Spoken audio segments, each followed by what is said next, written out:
Hello guys, this is Katie from Lunar Power. I hope you guys are having a really good day. I want to reach out to you because I know a lot of people right now are really waiting and developing their skills in patience. We have so much that's up in the air right now with potential jobs or financial situations, perhaps housing situations due to COVID. And right now we don't have all the answers, and we don't exactly know how we're going to get from A to B. We know we're at A right now and we know where we want to be, but we can't see all the steps in between. And I know for me that's been a challenge in my life, to not be able to know how to get from A to B, but just to trust in the process, and to have patience, and to choose happiness while I'm waiting. I know I used to just really stress out, and I used to worry about, what the pathway was, what was the right answers to get from A to B, and could I logistically make it all work, and I would just overthink, and I think we get into some trouble when we really use our brain too much. From an evolutionary standpoint, I think our brains are not meant to drive us crazy. They're there to help us figure out some situations, but just like our emotions, we can't be driven by our emotions, and we can't be driven completely by our thinking mind either, because a lot of our really good choices come from our inner knowing and our intuition, and we can't always explain, how we can get from A to B, but somehow our soul knows the way. And that's been proven in a lot of successful people's stories. I just watched a really good interview on Caesar Milan. He's the dog whisperer. If you haven't heard of his story, please look it up. If you really like biographies like I do, I just love a good comeback story. I love an inspirational story. But he hopped the border from Mexico. He was an immigrant, didn't speak English. He started off with his dad's life savings of $100, and somebody helped him to cross the border, and because he couldn't get through himself, and the guy said he would charge him $100 to show him how to get out of Mexico, because he had this dream, and he surely didn't know how he was going to get there from where he was at. He was literally following this man through like this tunnel, and he didn't know if the guy was going to kill him. He didn't know, his adrenaline was going, and he believed in the vision. He saw like Lassie and stuff, and other American dogs and movies, and thought that America was the place to go, that America was this great place where dreams can come true. And he just believed. He didn't know how he was going to get here, or how he was going to get to a point of success. He had nothing. He slept under a bridge. I think it was for 2 months. It was just an amazing story. And now he's, arguably the best dog trainer in the whole world. It's just amazing to me. So, he didn't know from A to B how he was going to get there. And that's kind of where we are as a collective state, is we know what we don't want. Therefore, we have a good idea of what we do want. And life has a good way of showing us that. It shows us the undesirable things so that we can form an idea of what we do want in our lives, which is really cool, and really amazing how life does that for us. And that's just part of getting rid of the resistance to it. If I sat there and cringed every time that something that I didn't want happened to me, then I would be really sad all the time. So we have to find a way to make it good, and an honest way of how to make it good is really showing you what you don't want, so you can find out what you do want, and make a plan or make a vision or embody what you do want. And so I just wanted to walk through a few steps that I had written down for you guys. I am in my car, ironically, because I am waiting right now. I'm waiting because, thank goodness, I'm getting new carpet. I've been in my apartment for like over 10 years now, and I'm finally getting new carpet, and they're installing my carpet today. I'm very excited, but it's like almost dark out, and they're still installing my carpet. So forgive me if you hear the background noise. I am driving. I did write down my notes, and I wanted to share these things with you to help you in this time of waiting, in this time of not knowing, because it's really important to be able to have peace in the moment. So how we're going to get through this time of waiting and unknowing is choosing happiness every day. Choosing happiness every day. And if you're not happy, the first thing you have to ask yourself is, are you willing to change it? Are you willing to change a situation that's making you unhappy? Are you with a partner that's making you unhappy? Are you with a coworker that's disrespecting you? Are you, did I say, are you at a job that makes you unhappy? I probably said that was the first one. There are so many things that can make you unhappy if you're looking outwardly, or you might want to feel like you don't want, but are you willing to make a change? And if you're not willing to make a change, then you have to take ownership of it. And that's step 2, is take ownership of it. But as far as making changes, we can only do so much in a day. And no, we don't know every step to take, but all we can do is take a couple steps, sometimes every day, towards our goals, or towards whatever we want to work towards, whether it be getting a new job, or trying to line up alternate ways to get money, or alternate housing, or maybe getting health care, or things of that nature. There are only so many things we can do in a day. And if we look at the huge picture, sometimes it's too much. But if you wake up every day and you come up with a few things that are working towards that goal, you're going to feel accomplished at the end of the day, and like you're making changes. If you know you need to get a new job, working a little bit towards that every day, towards that change, and not living in that victimization energy. Because victimization energy is not going to bring you anything that's really positive. Like, if you want to be happy, living in a victim state is not going to get you there. So the second thing is, if you're not willing to change it, then you have to own it. You have to own that, hey, I'm not willing to make the change right now, so I'm going to be happy, choose to be happy regardless. Because I'm choosing it, I'm taking ownership, I'm not leaving this job, so I'm going to be happy because that's my choice. It's my choice not to leave the job, or it's my choice not to leave the relationship right now. It's my choice that I'm letting X, Y, and Z person disrespect me, and choose to be happy anyway. And the way we can do that, and the way that we can be happy anyway, is gaining this mental discipline that we're not going to let outside circumstances determine whether we're happy or not. There was a quote, and I can't remember the exact quote, but when Nelson Mandela got out of jail, after being in there for decades,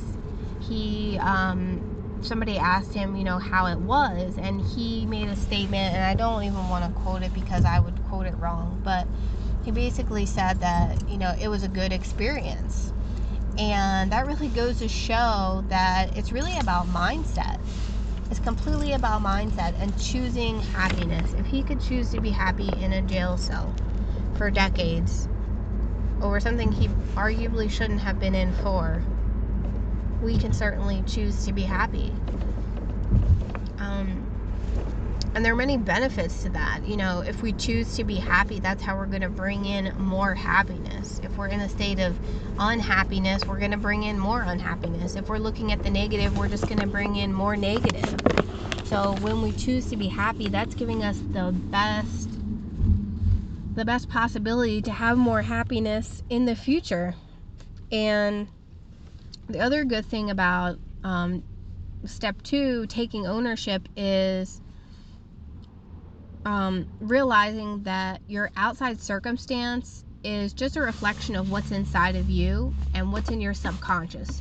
So if you're having a lot of drama and chaos around you, like if it's something that's repeating constantly, that's just a reflection of something that's inside of you. And you may say outwardly, like I had for many years, that you want to be happy, but subconsciously, a lot of us are drawn to drama. And a lot of us, I'm sorry for that sound, a lot of us are drawn to drama, and a lot of us are drawn to unhappiness, and we stay in that state. We like it. It sounds weird, but we really like it. And an example of this is if a horse lives in a barn and the barn is on fire, the horse is going to want to go back to the barn even though it's on fire, because it's safe and it's comfortable.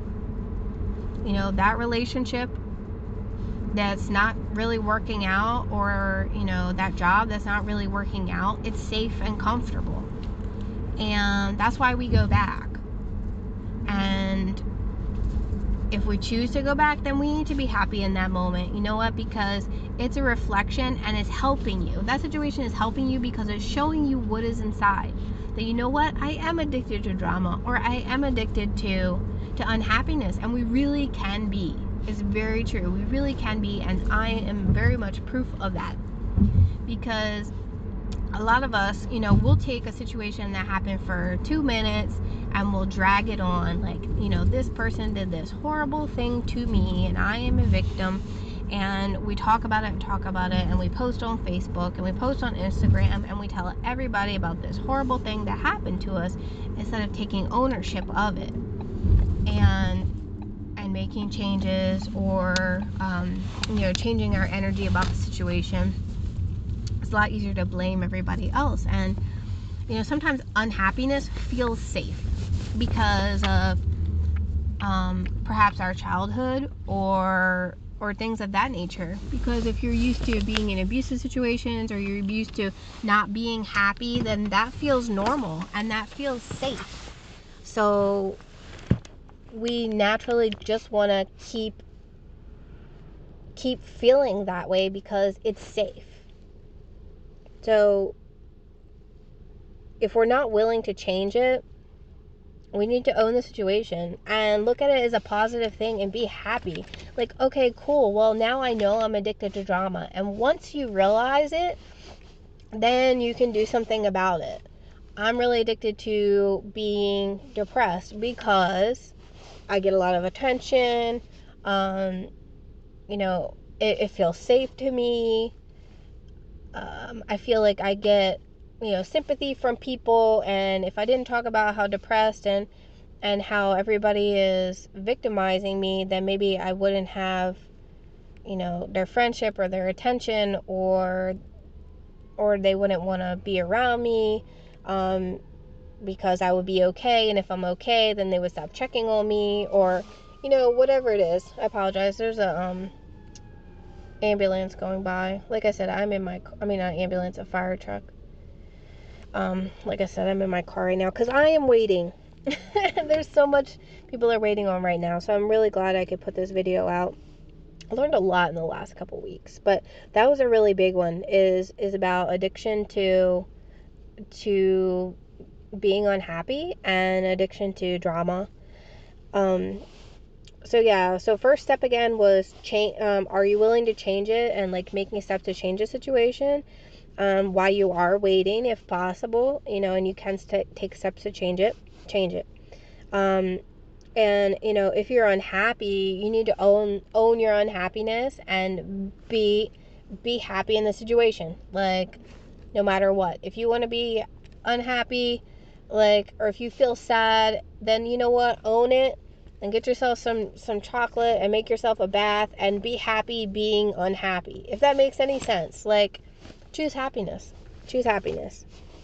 And it's really learning a lot of patience and letting go. And that's something I wanted to talk about, was this calm and surrender mindset. This is another thing that I learned from watching videos about Cesar Millan and the dog whisperer. Is he talked about how dogs go into this calm and surrender state, like where they're submissive to the other animals, and it has been proven that we can find the solutions to things and get back to happiness if we're in this calm and surrender state. And the faster we can get to that, then the faster we can get to happiness, which is really freaking awesome. So we said that sometimes, you can't always figure it out. You don't know the path from A to B.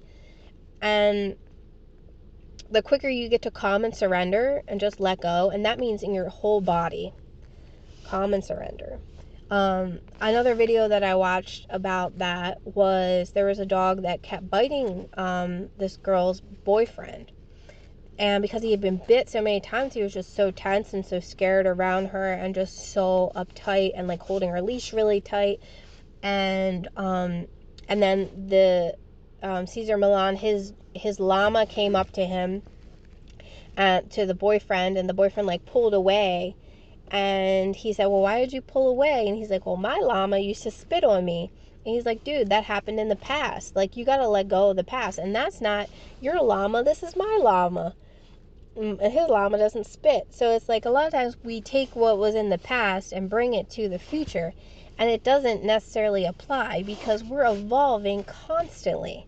Our energy's changing, and we have total 150% control of our energy and our happiness. If Nelson Mandela can come out of prison and be happy, we can be happy. I mean, there are people in other countries that they would really love to have the basic things that we have. There are a lot of people in this world that don't have, running water and clean water and medical care and families and a place to sleep at night and safety. And those are our basic needs, and a lot of people don't have that. So what was my point? I was just saying, basically, we had to get in the mindset of surrender if we want to be happy in the moment and be happy while we're waiting. I kind of went off on a tangent there, but I just really loved the series of videos that I watched. Really inspiring. Again, definitely watch his biography or his interview. So good, because he makes a lot of comparisons between people and dogs, because we're both animals, non-human animals and human animals. And from an evolutionary standpoint, there are things that are very similar, and we can learn a lot, I think, from not only people but dogs as well, and how things a lot of times work better for them because they're so present in the moment. But oh yeah, my point was, I'm sorry, here it was because that guy got bit so many times, he was just so anxious and stressed, and you could even see it in his body. But when he got to a point of confident and calm and surrender, or confident and calm, then the dog responded. And so much is about energy. And if we can get to that state of calm, everything's going to go a lot easier. Solutions are going to come a lot easier. As far as happiness, if we're choosing happiness, then, more happiness is going to come. If we're worried and anxious and thinking about every situation possible that could happen, and we're thinking about our fears and we're going to drive ourselves crazy, and then the answers are not going to come as fast, and they're not going to be the right answers because they're not coming from a place of love. So while we're waiting, the best you can, do what you can do, And then calm and surrender. It's just, you just gotta let it go. You gotta let it go. All right. Yeah. That starts with being present in the moment. It's interesting. I was thinking about being present in the moment, and I did a lot of like clearing work with like people that I wanted to clear and cut ties with, and situations that I wanted to cut ties with. And I at one point saw like this block, almost like where I couldn't see from my left side, like I couldn't look out like in my peripheral vision from my left side, but it was more like in my mind. It's hard to explain, but I felt like, okay, well, the past is done, and it's just like there was just this block there. Like, I'm not gonna think about it, I'm just gonna take today as it is and enjoy the moment, and that made a huge difference. All right. What is next? My next step is about exercise. Another thing that I learned from the dog whisperer, exercise is just really a crucial part of how we can be calm and surrender, and just how we can be healthy and happy. Exercise and discipline are just crucial things. Exercise and discipline. When we exercise, our brains, it releases the endorphins that make us feel better.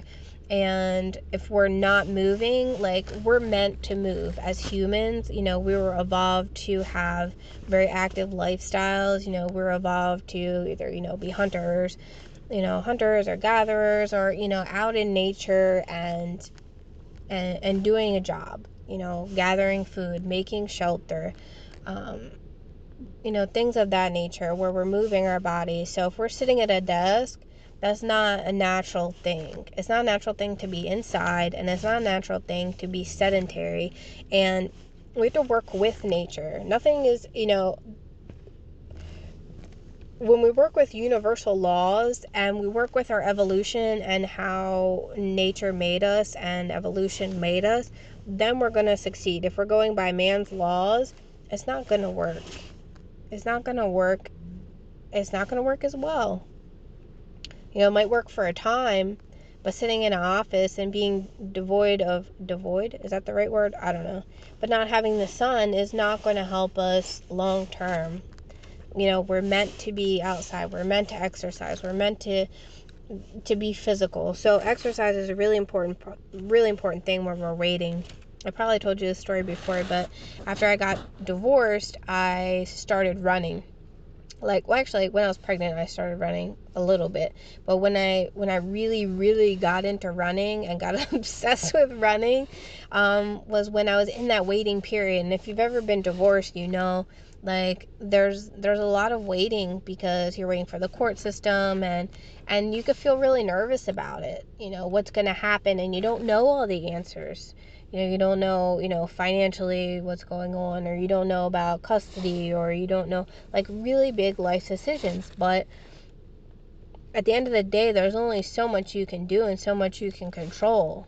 And I knew that I made the right decision, and I had to let it go. And exercise really helped me to let it go, because it like moving my body, it does. It helps you get the energy out as well.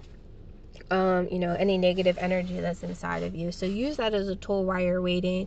Helps it almost numb your brain, and it makes you feel really good about yourself and self-confidence.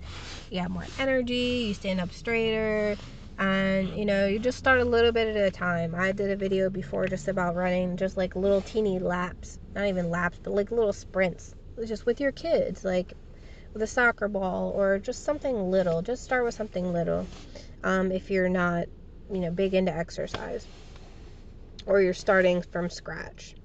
And then I guess the last thing is about choosing happiness again, but it's more so about mental discipline and making that a priority. Because your mental health should be your number one priority. Physical health, yes, that's very important. Keeping your body exercised and keeping, eating well, that's all very important. part of keeping your physical body in shape, but your mental health is equally, if not more important, because if your mind is good, then you can overcome a lot of stuff. But if your mind is not good and you have a healthy body, well, your mind's going to really overrule that. So we have to practice this mental discipline of, I'm going to be happy today. I'm going to choose to be happy today, no matter what.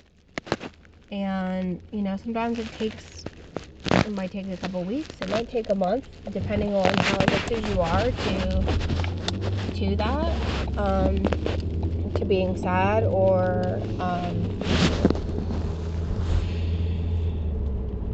just feeling that way. So it might take some time, but the more you get used to kind of really controlling what you're thinking and realizing that we're so blessed and that perhaps sometimes the things that we create are not that big. For example, let's say you get upset because somebody kind of looked at you wrong at work, or they started a rumor about you at work. You could let that ruin, a day and a half. You keep talking about it, ruminating about it, like I said. But these things like that, we have to have the mental discipline to let them go and to choose happiness, and that's the highest priority. So guys, I hope that helped you.